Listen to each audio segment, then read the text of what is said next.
Nanababo Kabalen, kumusta kayo po? My name is Louie and welcome to Where in Pampanga, where we help businesses promote their products and services to our Where in Pampanga community.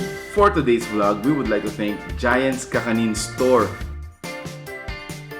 Grabe guys, ang daming mga kakanin nito and I'm really thrilled kapag ganito yung dumarating sa bahay because I'm really fan of mga native delicacies and isa rin sa mga advocacies ko po yun na sana makilala pa yung mga ganitong klaseng pagkain. So anyway, let me give you a quick rundown about their names para sa mga millennials na di nakakakilala sa mga native dishes natin. Kung alam mo naman, well, sabayan niyo po ako.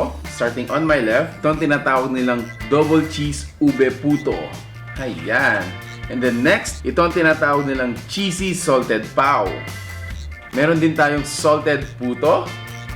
And then, right next to it is yung kanilang leche flan, which is, grabe, I am really, medyo natatakam na ako. Very mouth-watering po yung kanilang leche flan. We also have pichi pichi. We have two variants. Kung gusto mo yung cheese or yung nyog, available po yan. And then, meron din tayong isa pa sa mga very, very old na native kakanin natin. Of course, kutsinta. Who wouldn't recognize this, diba? Then, meron din tayong mga, these are ube cheese balls. And then, yung isa naman ay yema palitaw balls. Meron din tayo ditong ube palitaw rolls. And then, sa mga ube lovers, meron din tayong ube halaya. And then, lastly, for our mga delicacies, we have chicken torta. And then, meron din tayong ham and cheese. And then, yung isa naman ay chicken torta for the empanada. Grabe! So, once again, we would like to thank Jayens for sending us such a generous delivery.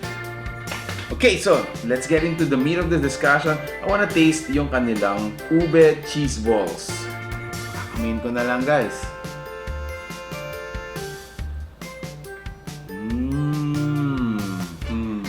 Wow! You know, just to aid you visually, actually sa loob niya, meron siyang cheese and meron siyang ube jam.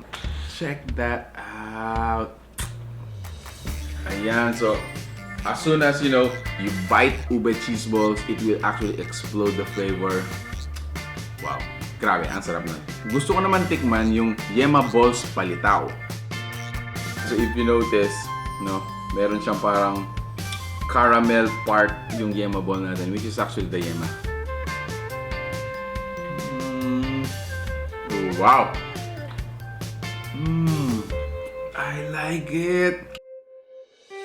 Okay, next to taste is yung kanilang cheesy salted puto. Like this.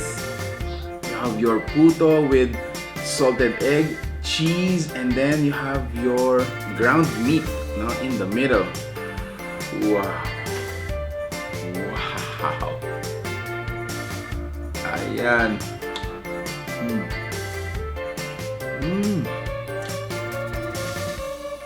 Sobrang nag-enjoy ako. I had to take another bite. Wow. Next I wanna taste is yung leche flan.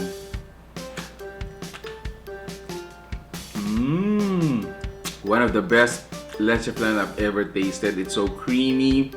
You won't recognize any impurities or bubbles sa leche flan na to. And then, hindi siya ganun katamis. So I am really, you know, I really like it. So probably this is gonna be my last kakanin na I'm gonna be tasting. Yung kanilang empanada.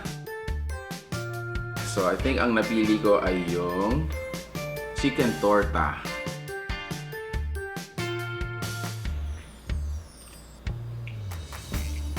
Oh, wow.